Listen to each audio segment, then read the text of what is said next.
So welcome everyone. Thank you so much for coming, and a special welcome to Patrick Downs, our distinguished speaker this evening at the Princess Grace Irish Library in Monaco.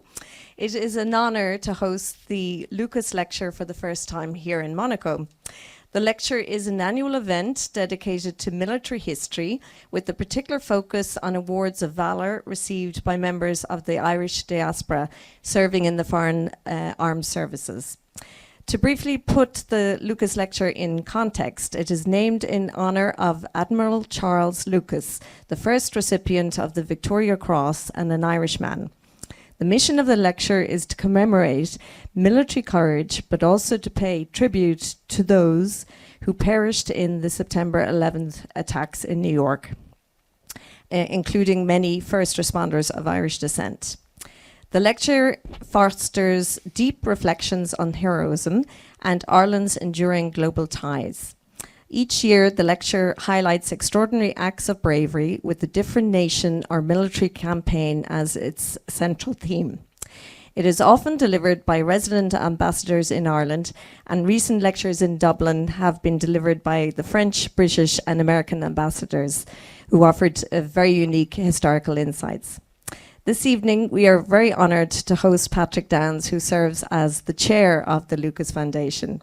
Patrick is a fellow of the Royal Society, a published author, as well as being managing partner of a company called Lionheart, advising on corporate governance and best practices.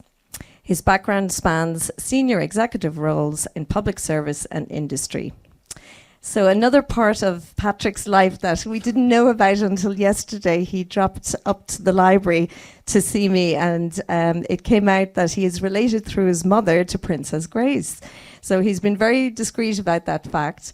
So regular visits to Monaco over the years are related to him keeping His Serene Highness Prince Albert up to date on the Kelly family back in County Mayo in Ireland. So as you know, the Prince maintains his strong link with the Kelly family based in Ireland, and we have on the wall here, of course, the beautiful statue of his mother, Princess Grace, that he unveiled in 2023. So you are very welcome, Patrick, and the Prince unfortunately couldn't attend, and also who was going to be with us was Mr. Thierry Orsini, Secretary General of the Chancery of the Prince's Orders at the Palace. So he sends his regrets due to an unfortunate last-minute empêchement, as we say. So I have persuaded Patrick to give us a little bit of insight into his family connection with Princess Grace, née Grace Kelly, as you all know, and her visits to County Mayo. So I'm hoping that is still a promise that is upheld. No doubt it is. So enjoy this evening's talk, and I'm sure you're in for a wonderful evening. The slides that I saw, that I had to stop Patrick because I was getting too curious about it, so I want to enjoy it as much as all of you will. So thank you so much, Patrick. I'll hand over to you now. Well, thank you, Paula, for that warm welcome. Gramila Mahagat, and thank you to the trustees, to Mark, for the honour of affording me the visit here and the use of the hall, as we'd say at home. As Paula has reflected, although I'm not travelling under that flag, there is a family connection on the Kelly side. So my mother, Kay Kelly, God be good to her, would have held the connection. So the history of it is very simple. It goes back to my grandfather, Paddy Joe, who I'm named for myself. I'm actually Patrick Joseph is my own name. We were all named Patrick because of Croagh Patrick, which is the mountain that is at our back.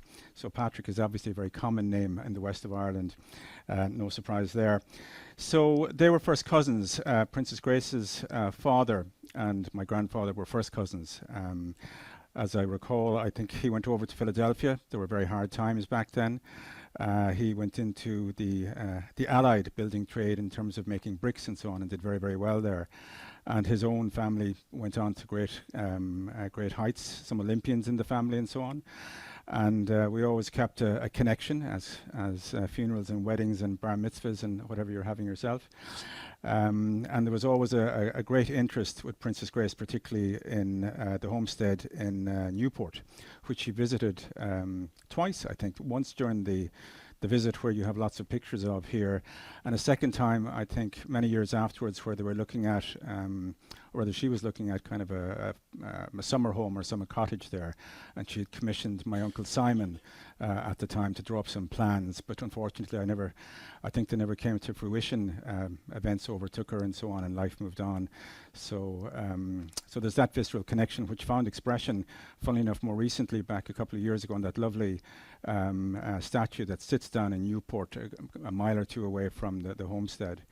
And in fairness to Prince Albert, he has been over a few times. He has visited. He is, as they say at home, he's walked the land, and he's always very welcome. And I have to say, anytime I've been over here with him, he's been most accommodating and a lovely man, very warm. You can see his Irish coming out in him in terms of very good-humoured and very hospitable to us or any of the family when we have the occasion and the good fortune to visit Monaco. It's never a hardship, I have to say, to come over from the the winter of the west of Ireland, where it's brutally cold, raining and miserable. So even the warm rain we've had here over the last couple of days don't compare to the weather in the west of Ireland, where I think at one point we were in the Guinness Book of Records for the most consistent days of rain. So that's my longitude and latitude in terms of that particular story. It falls to one person in the family on our side to hold the connection.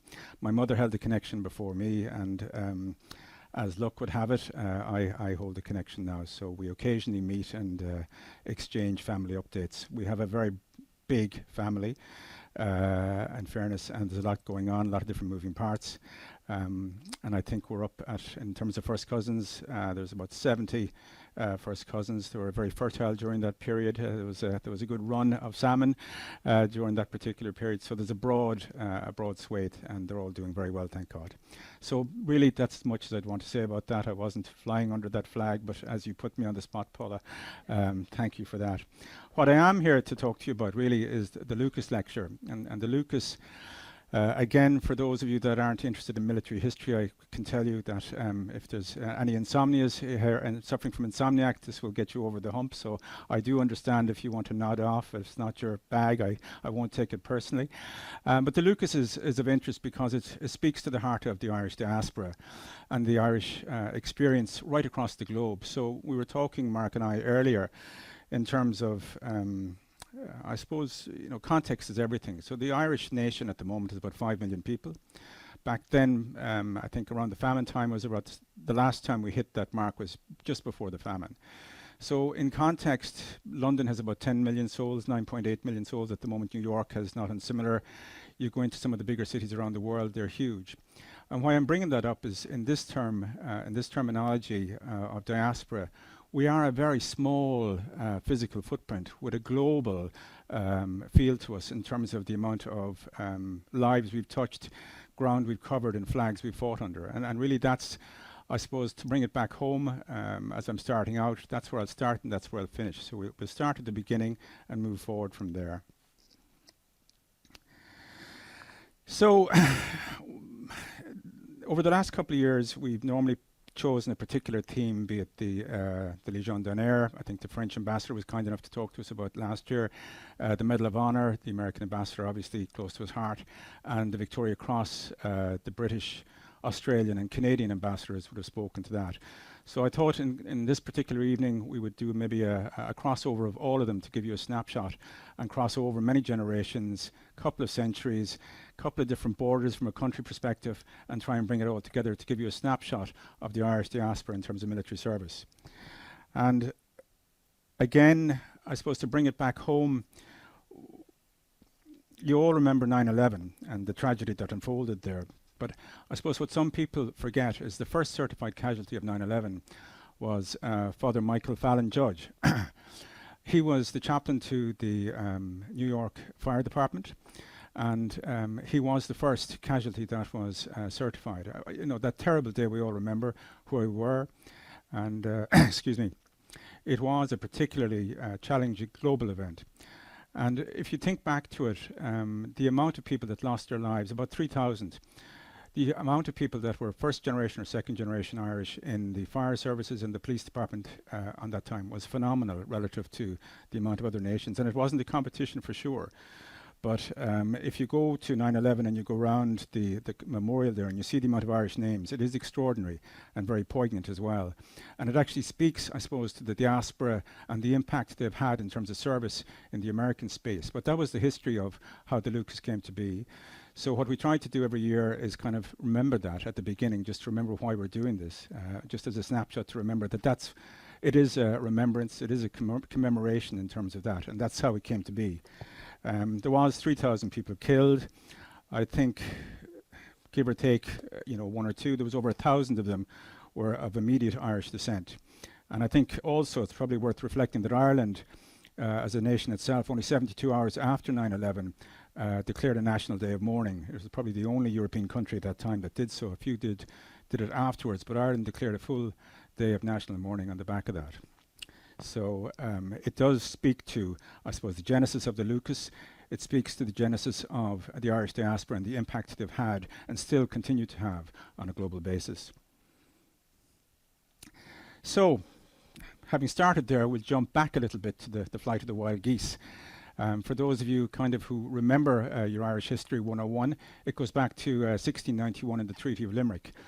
We were having a spot of bother with Cromwell, God be good to him and forgive all that he did. We even hold those scars this day with him. And the Treaty of Limerick. And the Treaty of Limerick allowed a significant proportion of the fighters to leave Ireland at that time. I think including wives and children, about 19,000 left on ships after the Treaty of Limerick. It was called the Great Exodus. And Patrick Sarsfield leaded those people out from what was a very bitter conflict where there was huge attrition and loss of life over a number of years to these shores and south, north and east of here. And they became known as the Wild Geese. And they brought with them those symbols of loyalty, be they the Stuart symbols, I suppose, the red coats and also the green coats. And that's really where the Irish military story started in terms of the symbols of loyalty, in terms of the tradition of what became known as the Fighting Irish. And that was how that term started to go into folklore. And it was nothing to do with what later developed in terms of people associated with consumption, perhaps, or other points of egress. It was to do with Sarsfield and that exodus, if you will, at the time. Now, the French-Irish Brigade was probably the first expression that found its flower in terms of the Fighting Irish. And that was a really big and significant battle, the Battle of Fauntleroy. And on that battle, it was always remembered, remember Limerick was the battle cry that drove a lot of the Irish soldiers across the battlefields, but particularly that one. And the Irish Brigade stood up by Napoleon, indeed, recognising that he had a formidable force available to him, went right across Europe, and they wore their green coats proudly. And that, I suppose, touchstone of the Irish diaspora, the martial memory and pride, permeated out through Europe and the European theatre of war. And the Irish went on to fight in a lot of the royal houses at the time and right across Europe and beyond. But I suppose to that point, it wasn't all about France either, even though a lot of the Wild Geese settled here. And we'll talk a little bit about the Wild Geese later on, and indeed the Wine Geese, in fairness, for those more convivially configured. They left and still leave a very big legacy here in France, and indeed to a lesser degree in Monaco. But there was also the Spanish. This gentleman here on my far left is Alejandro O'Reilly, aka Bloody Riley, as he was a particularly famous proficient soldier of the day and was noted for leaving no prisoners behind him. So the AK was Bloody Riley. Again, that's gone into local folklore, and often people kind of reflect to, oh, Bloody Riley, I can't get this thing going. It's still used in folklore. He went on to out to America, as it is now, and was the Governor General of Louisiana, and went on to Cuba as well, and served with distinction there, and settled a lot of the issues that were arising. The other gentleman, Maximilian Ulysses Brown, And I do note, as I looked around here in the library over the last day or two, and I have to say it's a magnificent library with some wonderful books, but there are more than a few copies of Ulysses, including the first edition. So I did think with irony it was appropriate to put Ulysses there in the middle, although not connected with James Joyce, I might add. He went to command the Habsburg armies for many years and was particularly successful during those battles and campaigns. And then Peter Lacy on the left. Peter was from Limerick, and a lot of the military figures came from the south, funnily enough. But he was from Limerick, and he went on to the Russian Empire and fought there, and was, I think, probably the first recipient of the Order of St. Alexander Nevsky. And he got that directly from Catherine the Great at the time. So again, there was a broad pan-European footprint in terms of the service of those that left with Sarsfield. All three left with Sarsfield and all went on to notable endeavours. Some of them are still remembered in those countries to this very day. But jumping back, if I can jump forward a little bit to, I suppose, the Lucas lecture itself. And that was the Crimean War. There was, interestingly, as we speak, and the Crimea is back in the news again because of the conflict that's going on out there in that particular field of endeavour at the moment between Ukraine and Russia and so on. Back then, the main battles in 1854 were Alma, Inkerman, and the siege of Sevastopol, and the Battle of Balaclava, which we'll come on to. But the 88, or Connacht Rangers as they were known, were particularly famous, and they would have generally obviously come out of Mayo, Galway and Leitrim, and they would have been deployed in there, the Royal Irish Regiment, the Royal Irish Hussars. But why it's interesting to us in that field of endeavour is because of the amount of Irish people that were fighting. Some of you may recognise this famous picture as the Charge of the Light Brigade, something that still resonates to this day in terms of history, and most schoolboys and schoolgirls that are studying European history will touch on it. I think the famous poem by Tennyson, "Cannons to the right of them, cannons to the left of them, cannon in front of them, on rode the famous 600, is still quoted oft to this day. Now, what is not generally known is of the 673 cavalrymen that went down that narrow valley, over 200 of them were Irish. And quite a few of them actually ended up on the floor and were buried there, unfortunately. But those battles were very much populated by Irish cavalry. And what's interesting again, and I use the word interesting because I am an anorak in these affairs, as most of the horses that they were on at that particular time were bought in County Galway in Ballinasloe at the horse fair, which was the big international horse fair where most of the cavalry of Europe came to buy their horses. It was actually on last week, believe it or not, and it's still going strong, although perhaps not to the degree of sales that there were in those days. But the British Army would have come over and bought a couple of thousand horses and brought them back in those days. So within that context, the powers that be, Queen Victoria was in the throne at the time, or on the throne, and Prince Albert, her consort, recognized that there needed to be some distinction over and above what was in place to recognize and respond and reflect appropriately the bravery that they were seeing in these campaigns, which again, for the first time, these were being recorded by the media, by the London Times. And actually it was an Irish reporter, an Irish-born reporter, Ho, I think his name was, who actually wrote about the battle and the Charge of the Light Brigade and actually reported back. It was the first time it came back within a week, the news of that slaughter. And it was the first time again that the British public got so enamoured and so engaged and so horrified by the slaughter that had occurred. And Queen Victoria recognised that it was a PR disaster and she needed to do something about that. So within that kind of envelope of conditions, the Victoria Cross was created. And again, the Lucas, why did it get the name the Lucas? Well, the man in the middle is Rear Admiral or Vice Admiral Charles Lucas, and he was the first man to receive it. And he was from Fermanagh, County Fermanagh. At the time, he was a young man when he had the episode that created his award. He was serving on the HMS Hecla in the Crimea, engaged in a naval battle, and a cannonball, as it's wont to do, landed in front of him on the quarterdeck. And without fear or favour, he went on, grabbed it. The fuse was lighting. Disaster loomed. He picked it up, ran over the deck and threw it out, and it exploded. And no one was harmed, but it was recognised as being extraordinary courage and bravery above and beyond the call of duty.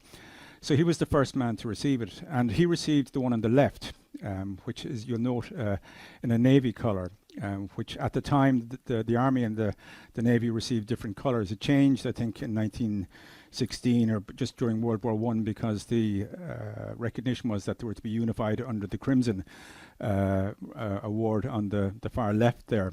And that was as a consequence, I think, of the Royal Air Force came into being. So there was no point having three, so they had the one. And interestingly, from his perspective, there was a couple of vignettes that occurred, but he went on to great glory and great honour and lived a long, happy life.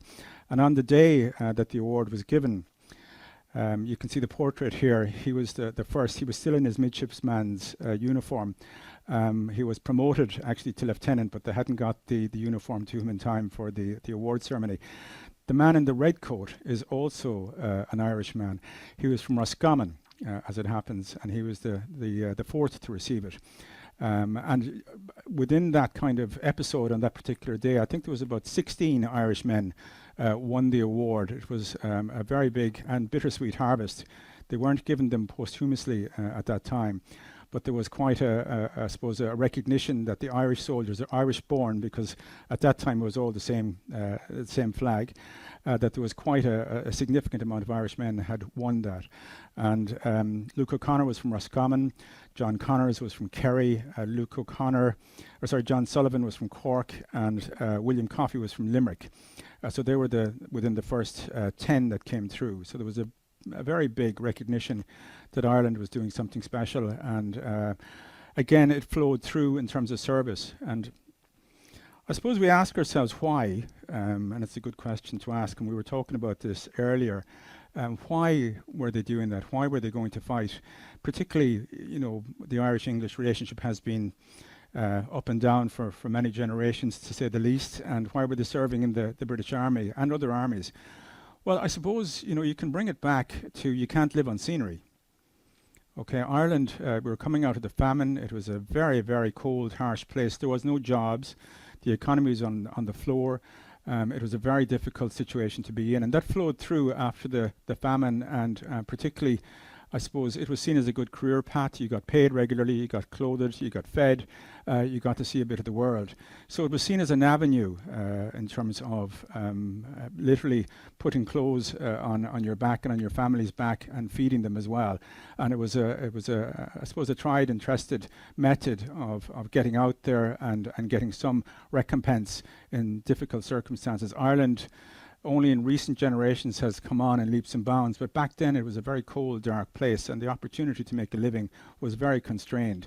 And for men who didn't have a profession behind them, the armed services was seen as a profession and an avenue that they could righteously exploit and make a good career for themselves, which most of them went on to do, and went and did very well in the British Armed Services. So again, just a snapshot, because I would say to you that most of the lectures we do are populated by military-oriented people who love figures and so on. So I normally put that slide up for them, just to give a snapshot in terms of the amount of medals that were won. The medals themselves were cast from the cannons that were taken from Sevastopol, those cannons. And there's an interesting vignette there, and you can see that the numbers, thank God, have gone down a lot in recent years, that battles have changed. They aren't close quarters anymore. And I suspect it'll go down much further, hopefully to zero, please God, in the generations to come. But there's an interesting vignette. I went to university in Galway, and I remember when Prince Charles was over there on a visit a couple of years ago. We were back. I was a trustee at the time, and we were invited in. And they got out some historian from the Irish History Department or whatever, and he dropped an interesting bombshell, for want of a better word, because there is a rumour going around that they had trouble sourcing metal for Victoria Crosses, that they'd run out of the metal from those cannons. Now, whether it's true or not, who knows? But it turned out that there was 2 cannons from Sevastopol out the back of UCG, which were offered on the spot by the president of UCG at the time to Prince Charles, and caused a diplomatic incident, as you would imagine. I think it was calmed down very quickly by, I remember, I think Gerry Adams happened to turn up, another noted Republican, and the furore kind of was passed over very quickly, and the attention went over to that particular episode. But the cannons are still there. I actually saw them quite recently, rusting away gently in their glory. So hopefully they'll live a few more years in happy tranquility out the back garden in University College, Galway. So even at Rourke's Drift, another famous battle some of you will be familiar with from your history. And again, a great film was made, and I see they're actually playing it a bit more recently. I saw it last Christmas. Michael Caine was in it. That was done in South Africa. Again, a very well-known battle, huge bravery, insurmountable numbers. Again, the story is well told, but what isn't generally known is that of the 11 VCs down there that were granted, 3 of them were from Irish-born people, and 3 others were from first-generation Irish. So there was a huge Irish footprint operating there at the time. And, you know, it's that sense of kind of geopolitical geographic span from the Crimea to South Africa, and we'll come on to America and so on, down to South America, and right across the various continents, that the Irish have put their boots on the ground, served their tour, and often went on to get into the establishment by virtue of their rank in military service, or through politics, or through general commerce. And a lot of the historical ones down in South Africa went on through commerce, stayed and did very well. And there are still regiments down there that are grounded in the Irish and have shamrocks on their lapels, as indeed in England as well. You still have the Irish Guards, or the Royal Irish are still very much, well, the Irish Guards particularly, I think, would very much be associated with the shamrock, and they equally would celebrate St. Patrick's Day. I see, I saw there recently not Prince Charles, but rather his son, forgive me for my short-term memory loss, I should know, Prince William, forgive me, and his lady wife were in attendance, and she generally goes most years and presents the shamrock, so that tradition is still very much a part of that. Now, just a note on Lucas, in fairness to him, there was an unfortunate episode where he was awarded another award one particular evening, and in London, and he went to his club, and it was a rather convivial evening, as one would imagine, and he may have kind of overindulged in the vino collapso or the port or whatever you're having yourself, and in a rather agreeable state he comported himself onto the train and was heading home at a rate of knots, and meandered off at the wrong station, but forgot his medals behind him. So the medal, the actual first medal, has been lost to history. It was never found. I think they gave him a second one, but the first was lost. And it's, I suppose, to put that again in context, a Victoria Cross at the moment is probably retailing, if you could buy one, for Norton. I defer to your wisdom on these fares, Mark, you may know better than I, but over £1 million sterling, I'd say, would be about the going rate. So I'm guessing there's a few kind of relatives up in Fermanagh who are still holding it in the long grass for him for losing that heirloom that they could kind of realise a couple of shekels out of. But he was a character, and he was known to be convivial, and he died happily in his bed at a ripe old age after living a great life. So that is Lucas and the man himself. And again, we can jump through all the various conflicts, but rather than kind of go into the nitty-bitty of it, I suppose the next big conflict that you would have seen a huge amount of Irish service and Irish combat, interestingly on a number of different aspects and sides, American, Canadian, Australian, and of course British. And this is the famous, I suppose, the blessing, the last general absolution of the Munsters at the Rue de Bois, if I'm pronouncing that correctly. This is a very famous picture in terms of, I suppose, the Jesuit who gave the blessing, Father Francis Gleeson from Templemore, who was, at that age, he was only 31 at that point when that portrait was done. And again, it's a very famous one in Ireland where they were going into, the Royal Munster Fusiliers were going to Ypres, and the butchery that followed from that, where there was complete carnage. And the men that attended that mass, I think 70% of them didn't survive the week. It was a dreadful, dreadful time. It was a charnel house. And then in total, in World War I, in the British service alone, 200,000 Irish men served and signed up. And again, some signed up to fight for liberty. Some signed up to, fight for the liberty of Ireland under a particular view that they might have had. Some signed up for adventures. Some signed up for various different reasons. But they all signed up and volunteered and went to fight for the crown. And again, that legacy still, that pulse can be felt even to this day. The carnage and butchery of a lost generation is seen and finds its expression in the memorials that you see on a regular basis. But I often think that's a very poignant one, because he was literally, although saying mass, giving them effectively the last rites. And it was bittersweet, I suppose, to actually kind of think about it in that context. Some of you will remember the song they sang going in to that particular battle was the famous song "It's a Long Way to Tipperary," of which most of you will remember. And again, a very poignant one that was written by an Irishman, Jack Judge. And that became, I suppose, almost the hymn, if you will, where people kind of always remember that song and they associate it with World War I, and everyone knows that song. And I've seen it in French and German and so on. So it transpired out of that, and they sang that song after that mass, going into an uncertain future, and a lot of them didn't come out the other side. So pack up your troubles in your old kit bag and smile, smile, smile. What's the use of worrying? It's never worthwhile. And God loved them, didn't know what was ahead of them, and the rest, as they say, is history. So the commanders, just to touch on it again, there's a huge amount of people have won it, and I'm not going to go through the battle roll. It's too long, and we only have so much time, and I don't want to bore you to death about it. But I thought I'd just pick a quick three from, I suppose, the jumping back, jumping forward, and more modern. So within that context, we're looking at the Duke of Wellington. So a lot of people wouldn't realise that the Duke of Wellington was Irish. And he was born in Dublin. Although he did famously say, when asked about his Irishness, a horse can be born in a stable. That doesn't necessarily mean, and so forth and so on, which he went into history for. He was avowedly a British soldier. There's no question about it. Unique. And under his service, I think a quarter were Irish-born directly, and he obviously had the Battle of Waterloo and all that flowed from it.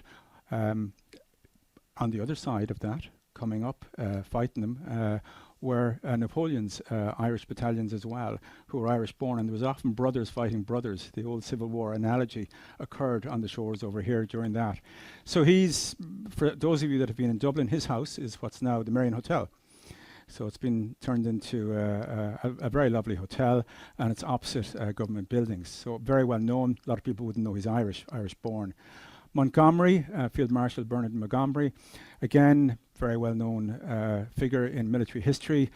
Extraordinary kind of success in the African desert with the desert rats and his fights against Rommel and so on, and then in the European context and so forth. He was very much a dairyman, although not born there. His mother and father came out of that stable, and he spent a lot of his youth there and would have happily retired there should that circumstances would have allowed. And would have regularly said that in his heart he was Irish, more so than any other. Although I think at that time a lot of Irishmen wouldn't necessarily have claimed him as being Irish, given the nature of his endeavour. And then, of course, Lieutenant Colonel Paddy Mayne, who has rightly become a little bit more famous in recent years, although he'd been forgotten for many. Paddy Mayne was the founder of the SAS. Again, a unit not particularly loved by the Irish in more recent times, but having said that, that's a scale fada. He was very famous, and he died quite young as well after World War II. He got the DSO. The reason he's up there is he has been recorded as having been cheated out of the VC for some of the actions that he undertook during those years. Some of you may have seen the recent television series that has come out in the last year or two. Very exciting, all that good stuff. But that is Paddy Mayne. Now, on the plus side of his ledger, he also played rugby for Ireland and did it quite well, so we will give him bonus points for that, in fairness to him. So those are three commanders. Again, the third one, I think people would generally recognise Irish. The first two, most people wouldn't put them together as being of an Irish background. When we talk about that as well, I should also mention the Anzac connection and New Zealand and Australia. And I was speaking with the Australian ambassador a couple of years ago, and they got special permission from the Australian Parliament to bring home a VC. And that was to a small village in Laura in County Tipperary. There was a chap down there called Private Martin O'Mara who won it, and they were, so proud to be able to bring back to his family that were still in place. There were still farmers down there, and they got a big welcome, in fairness. And they had the VC in the Australian embassy under a heavy guard, I might add. And they brought people in to see it and so on. I was fortunate enough to go in and have a look at it.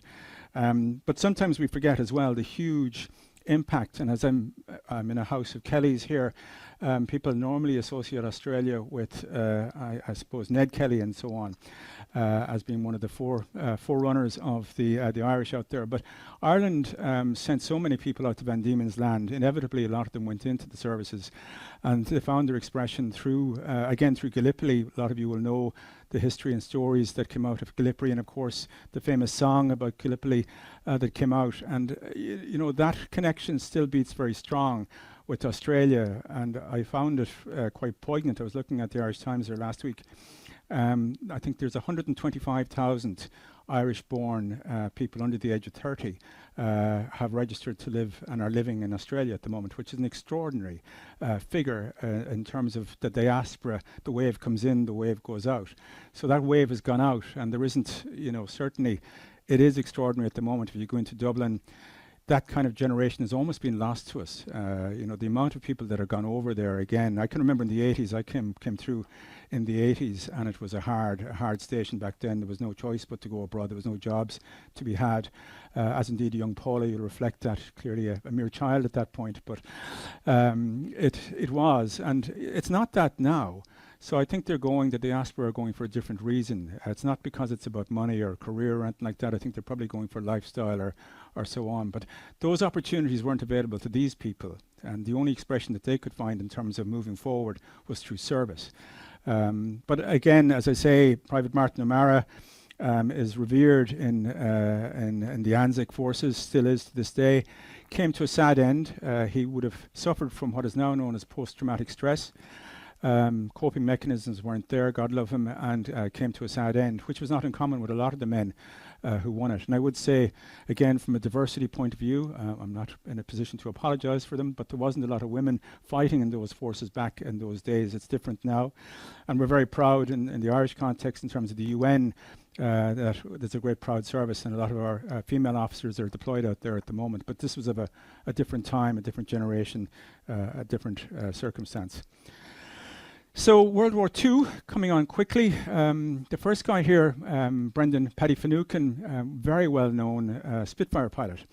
Paddy was one of the aces. Died far too young, but is still very much kind of remembered. And there was a film made about him quite recently again. But he flew under the Shamrock.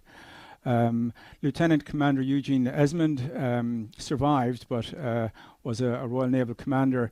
And again went down above and beyond the call of duty on naval service. And Captain James Joseph Bernard Jackman, funny enough, they're all three Dublin men. Equally, he didn't quite come through as unscarred and died of his wounds thereafter. But there was quite a few, again in World War II, the tradition carried over, where it was called the emergency in Ireland. De Valera was in power at the time.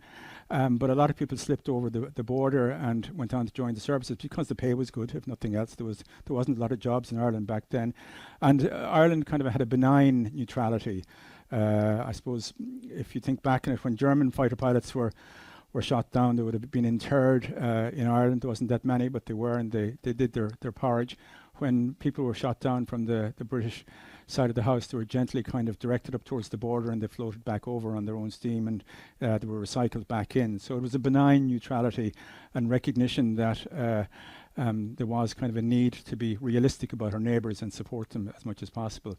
But it was a difficult period. A lot of people went over, and there was a lot of, for men that came back, particularly after World War I and to a lesser degree World War II, a lot of families would have had challenges and difficulties dealing with them because of the political establishment in Ireland at the time didn't treat them that well, and it's only in recent generations that you're seeing that. And there's a recognition of their service and the fact that they behaved honourably and did very well.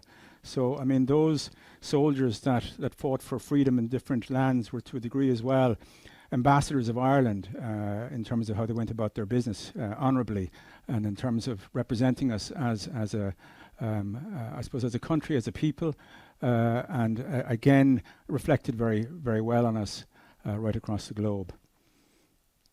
So from the Crimea, the American Revolutionary War, World Wars I and II, into Korea, Vietnam, and on to Afghanistan, the Irish have served in many different uniforms. And while the medals might change, be it the Légion d'honneur or the Victoria Cross or the Medal of Honor or whatever. And indeed, I should also say that a few Irishmen won the Iron Cross, interestingly, so recognising that as well. Indeed, one Irishman won the Iron Cross twice, which is not without merit, in fairness to him. But they change. But it's really about, I suppose, the courage, the comrades, and the conflict, and the consistency of honourable service. And it was, again, those pathways from poverty into actually employment, gainful employment in the lands that they went to, and they settled down. I mean, in America, for example, the foundations of the police force, the fire service, and so on, very much were grounded in the Irish that came back from wars and got jobs in those services and actually went on to make very good careers, lives for their families, and they educated them. And that history, as we're in a library here, particularly this evening, is poignant because the Irish recognised that the way out of poverty was education.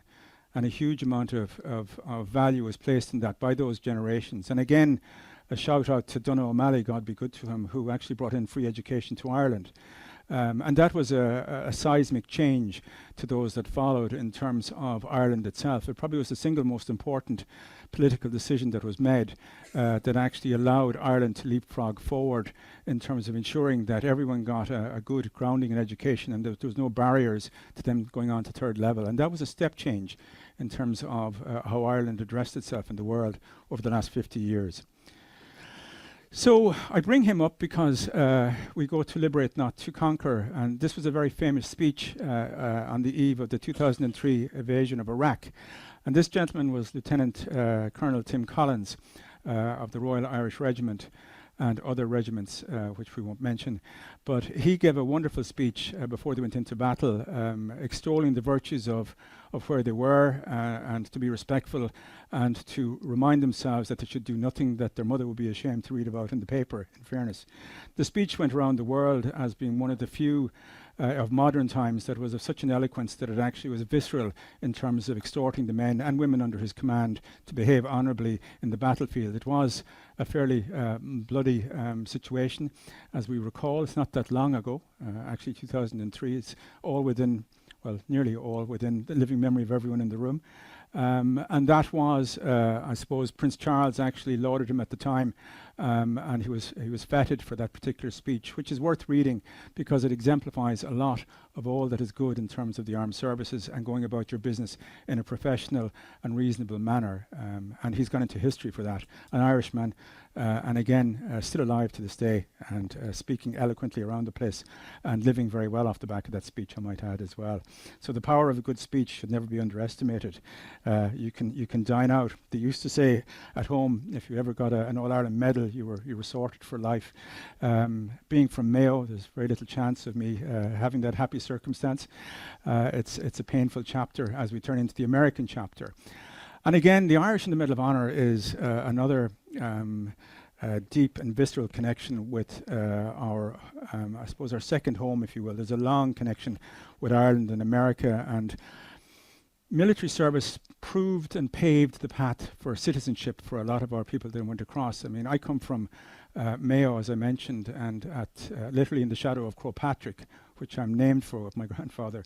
But in the bottom of Croagh Patrick, there is a statue, a life-size statue of a coffin ship. I don't know if any of you have ever had the occasion to see it, but it's a very beautiful statue, but it is quite horrific in terms of it's made of skulls and bones of people. The coffin ships were called that because most of the people, half of the people that got on didn't get off. They died at sea. It was a brutal time. But again, a couple of years back, Charlie Haughey, as we speak here about on a day when, not the happiest day for presidents, shall we say, but Charlie Haughey was an Irish Taoiseach, a prime minister, who again probably had a bit of a rascal nature about him. But he, in fairness to him, gifted the world, for want of a better word, through the United Nations, a wonderful gift. He got a mirror of the coffin ship, Med, and he gave it to the Garden of the United Nations, and it was called The Arrival, and it sits in New York in the United Nations there. Most people don't know about it. It's as big as this room. It's a remarkable piece of sculpture, very beautiful and very poignant. And it actually has a mother and a child coming down the gangplank. So that was the visceral connection between Mayo and Croagh-Patrick, and the visceral connection over to New York, and they're there to this day. And that's, we would always say there's a very strong connection there. In terms of the American chapter of service, from the Civil War to the Revolutionary Wars before that, there has been Irish men and indeed women fighting under the American flag and the Union flag as well. And there's such a strong connection with naval service. Ireland being a nautical endeavour at the best of times. And some of you may or may not recognise this gentleman. So this is Commodore John Barry. And John Barry, God be good to him, was the founder of the US Navy, and is still revered as such. He was the first #1 commissioned officer. He was commissioned by George Washington as the founder of the US Navy, and again went on to spectacular success and managed to defeat a number of the Royal Navy frigates of the day, and went on to history accordingly as a great naval admiral. But he wasn't alone in that context. I suppose there was also a couple of other ones that we'll come on to. But he is still revered to this day, and I think it's Annapolis. I had occasion to be there once, which is the school for American naval officers. There's a huge figure of him there, and sometimes people leave a shamrock around St. Patrick's Day just to remind them of the Irish connection. Again, I suppose the cauldron, if you want to call it that, for the Irish embedded imprint into American consciousness was the Civil War. And, you know, that in of itself was a huge slaughter. I mean, it was a brutal conflict. And, you know, if you talk about the Irish, 170,000 fought on the, 1.6 million Irish-born Americans were in play at the time. So that was after the famine. That's the size and scale of what had gone over. So 150,000 of them served with the Union. They joined up. And again, it was a pathway to American citizenship. It was, they proved their rights in blood. They proved their citizenship in blood and spilt blood. And 20 served with the South. And most of the 150 that served with the Union were from cities: Limerick, Galway, Cork and Dublin. And the 20, and for whatever reason, were generally from more rural areas, and they joined the South. I think it may have been to do with the ports they came into, but who's to say?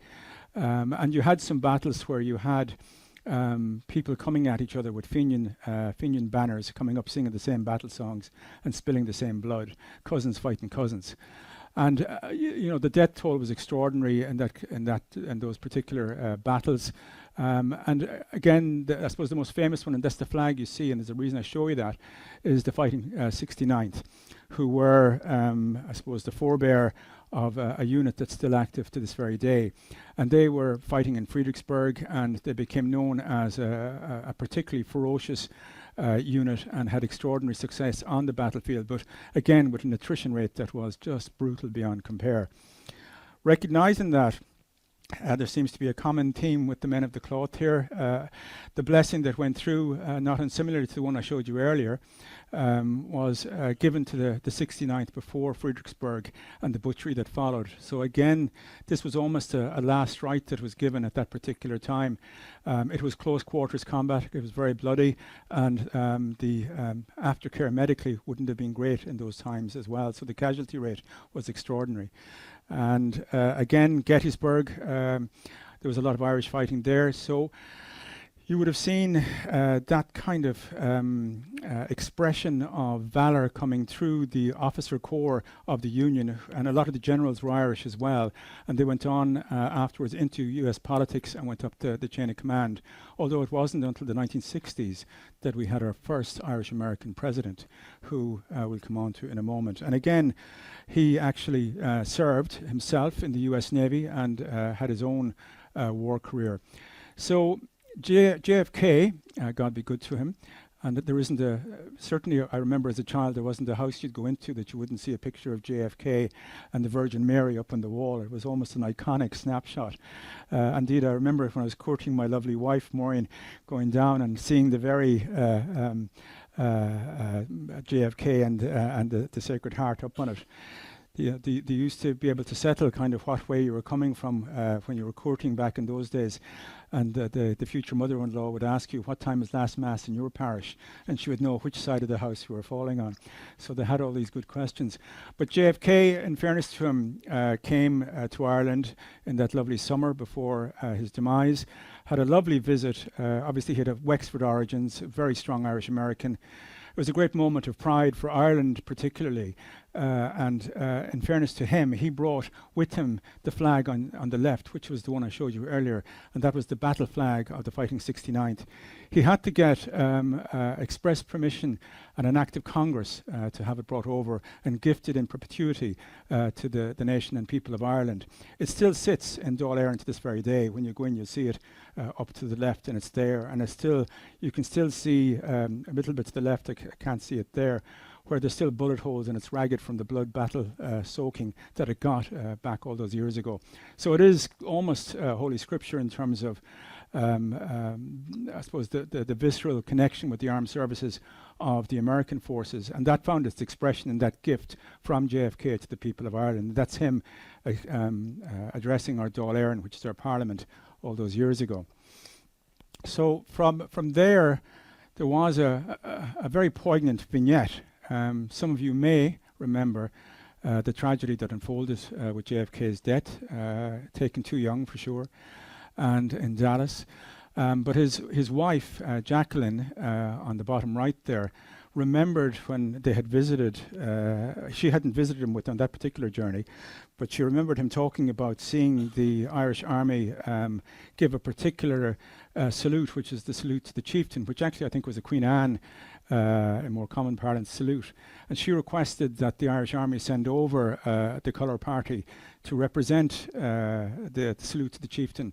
So this is a lost picture, it's not generally known, but the Irish Army was, and is to this day, the only foreign army that's ever been allowed at a US presidential funeral. And those guys that are there, the cadets as they were at the time, they got 72 hours to ship themselves and get over and do the deed and come back. They're all still alive, most of them, and they meet up once a year. And I think the American ambassador to this day hosts a lunch for them just in commemoration, which is a nice touch, I suppose, in fairness. And that was, you know, you talk about the Cuban Missile Crisis, all the stuff that was going on in the world. And we were talking about it earlier. I mean, the world is always busy and full of turmoil, but we seem to be back in that huge amount of turmoil going on at the moment over the last 5 years. We were looking back at, as I was saying to Mark, I mean, Brexit is a happy memory now. You know, we look at Brexit and, you know, I think on you know, by March 17th of that year, COVID had come upon us. We came out of COVID, we went into a war in the European theatre with the Ukraine and the tragedy that unfolded there. Some galoot crashed a boat in the Panama Canal, and there was a huge supply chain problem we all forget about. You know, an eruption in Iceland grounded all the planes for six weeks. We all forget about that. You know, we've had the tectonic plates moving literally and figuratively in the pan-European and American political spectrum. And then we had the tragedy that's unfolded down in the Holy Land. And we're not even talking about AI. So we're in a huge amount of change at the moment. I suppose the consistency of service is what's important in terms of diaspora.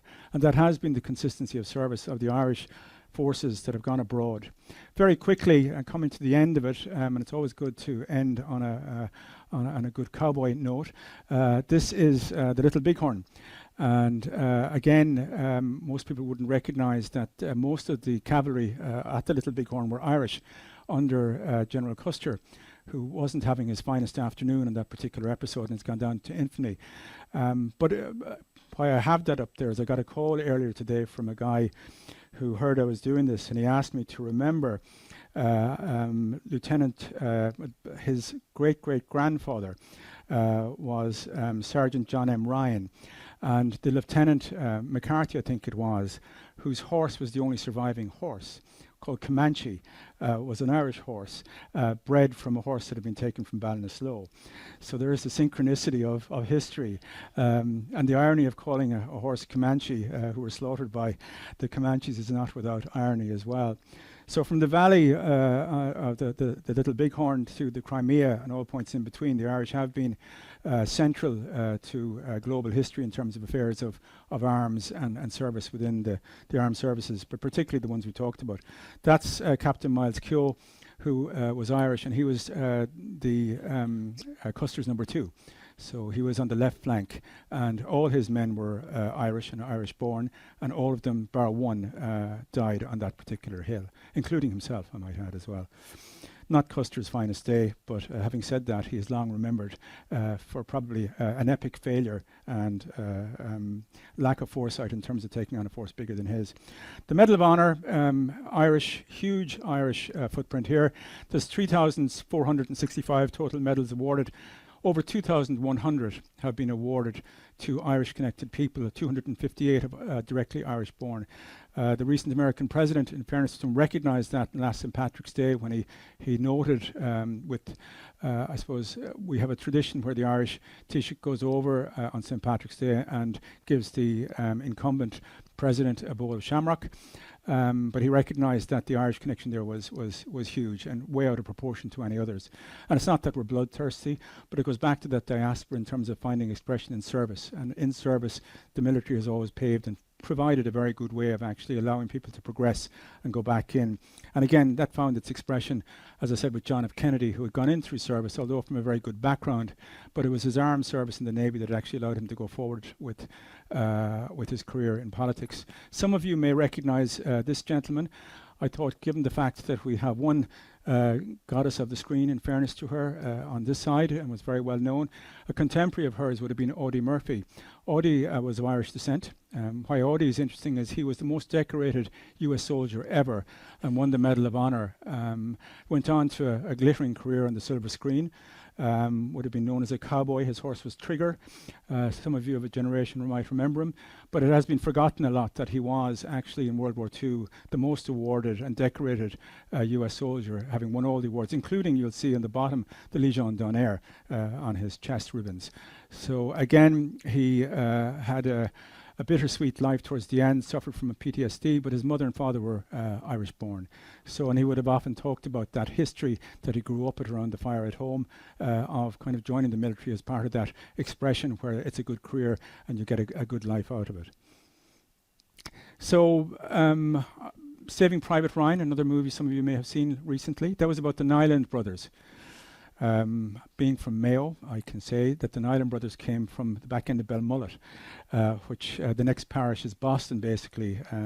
We sometimes joke, and if there's anyone from Belmullet here, please shoot me. We sometimes joke when Prozac were looking for a test market to test market the Prozac pills. They looked at Belmullet as the most depressing place on the face of the planet, and gave it to the population up there for a couple of weeks in mid-January. But they came out of there. That family came out of there. Their mother was from Belmullet, and their father was from, I think, Tipperary. And they went on to fight, and the Saving Private Ryan movie was made on the back of those things. And in fact, I know a gentleman I know, Jerry, is a third cousin of theirs, so there is that connection still there. And when he went out to visit the graves of two of them in the war graves here in France, they still actually are getting visits to them because of the history that went with them. And you will remember at the beginning of the film, for those of you that can remember it, it went back to the letter from Abraham Lincoln about no mother should suffer the anguish of losing 5 sons for the spilling the blood for the service of the nation. And that's how the segue occurred. So Lincoln was talking about 5 Irish sons that a mother had lost. So that is the connection. It's an interesting one in terms of intergenerational loss and tragedy. and paying in blood to become citizens of another country. So, first Marine in Vietnam, still alive today. I've met him, Robert Emmert O'Malley. With a name like that, no guesses from where he's coming out of. So he was the first recipient of the Medal of Honor in Vietnam. He's still alive, good for him. And again, more recently, lone survivors, some of you may have seen the film. This gentleman here, Lieutenant Michael P. Murphy, was not Royal Navy, forgive me, take me out and shoot me. He was US Navy and went on to join the SEALs. Again, a poignant death on a lonely hill in Afghanistan. But he was Irish, very much an Irish officer. His mother was Irish, and he came from a very much Irish background. I met his mother. She was visiting Dublin a couple of years ago. I had the great privilege. She's, I think they have for parents, they have a particular kind of degree they give them to being parents of winners of the medals. So she was on that and was hosted by the US Embassy at the time. But the film is very well known, and he would have been one of the more recent awardees of the Medal of Honor. Fine lad, came to a tragic end up a hill in Afghanistan, as a lot of others did as well, and the onslaught still goes on. But there's such a tradition of service, and particularly in the naval services around the world, of Irishmen who've gone out and served afloat. Took this picture last year, St. Patrick's Day. And the reason I put it up there, just coming to the round of it, is that's the Fighting 69th as they are today. And every St. Patrick's Day they come in, they march on Fifth Avenue and they wheel right, and they come in and they're received by the Cardinal, in this case Cardinal Dolan, who I think it would be fair to say equally would recognise himself as from an Irish background, and they get a warm welcome. So they are still very much vested in Irish traditions. They have a wolfhound as their mascot, and they would try as much as possible to recruit from an Irish ethnic background. Again, very much part of the whole New York experience in and around St. Patrick's Day, which for any of you who have ever been there on St. Patrick's Day is an extraordinary experience of Irishness, more so than you'll find in Dublin, I might add. It's an extraordinary expression of, I suppose, the diaspora, and a lot of it is based on military service and the parades and so on. So, a Cara Galere, closer to home, and in conclusion, the Légion d'honneur. So, long before tricolours flew over Dublin, they were flying in France. And the Légion d'honneur, obviously, is the highest award that can be granted for military service. The Croix de Guerre being the mirror of it, clearly, as well, for military service. And that is a long list. I was actually staggered to see how many Irish people had won it over the years. So I'm not going to unburden myself and tell you the whole list, but there has been a few. And I mean, your near neighbour here actually on a civilian award won it, young Paul Hewson, I think recently, better known as Bono. So he actually got it quite recently for services to arts. But back in the day, it was a different quality of service that people used to get it for.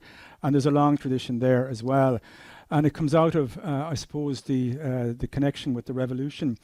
And again, from a Mayo background, given Princess Grace's background with a Mayo connection, I might say with a degree of ruefulness, that the year of the French was grounded on General Humber landing up in Blacksod Bay all those years ago. It was just celebrated last in 2023.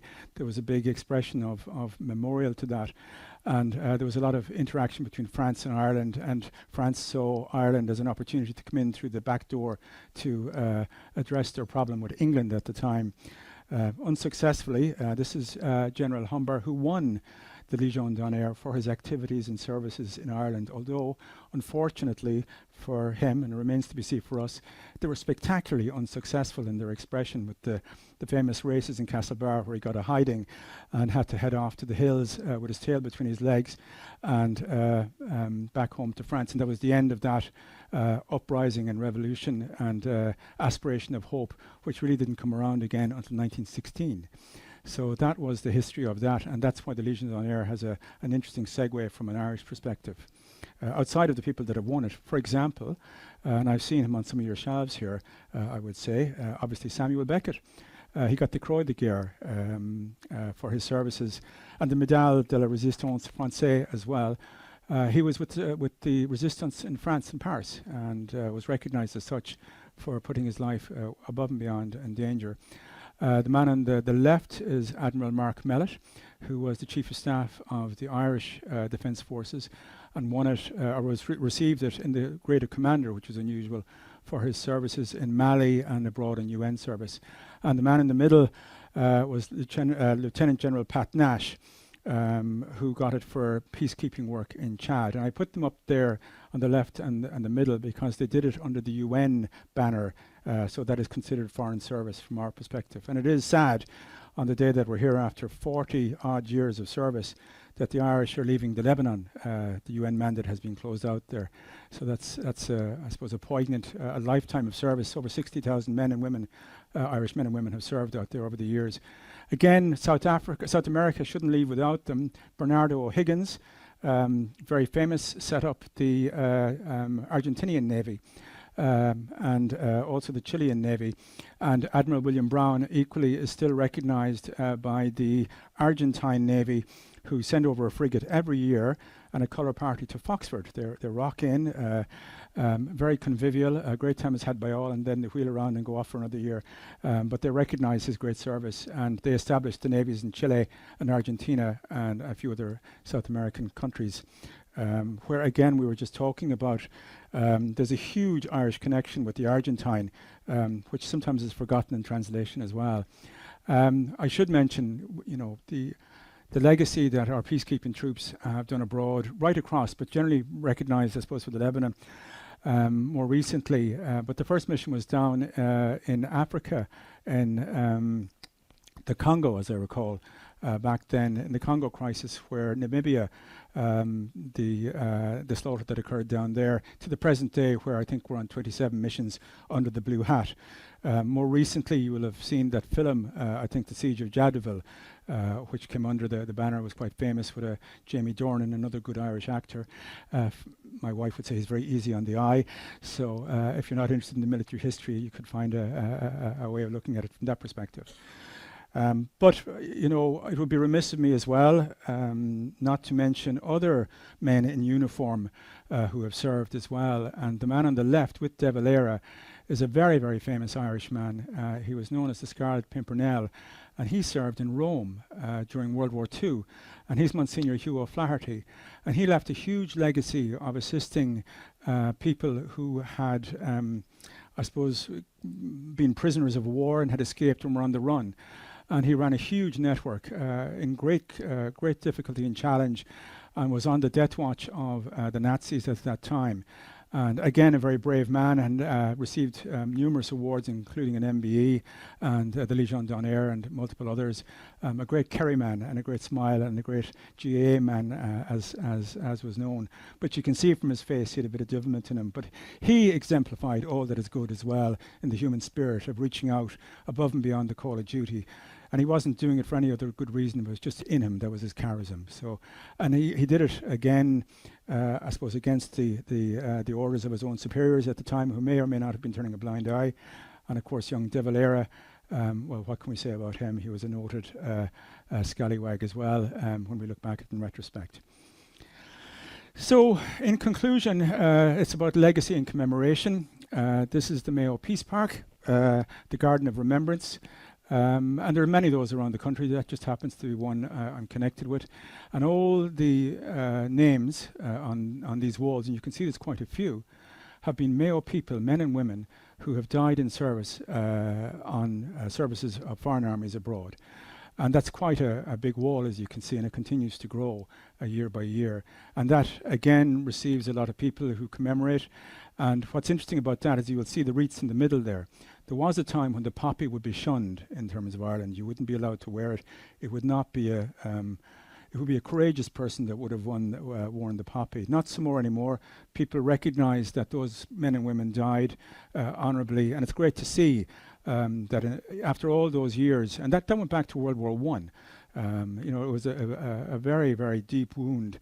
That has been healed, and people now wear the poppy, and it's good to see that all wounds can be healed. So, a cordial Galair, Garamila Mahagat.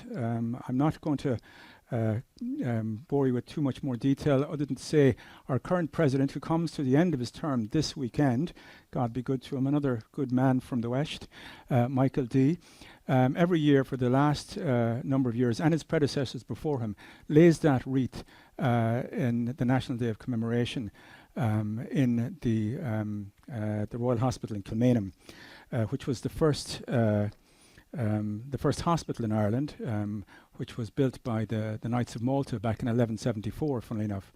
But he, this was his, took that picture this year. This was him laying his final one, in fairness to him. And he's been a great president, and we hope that he and his wife, Sabina, have good health and long life in the years to come. And hopefully whoever follows him will do half the job he did. So, a cordia, galéir, gur míle maith.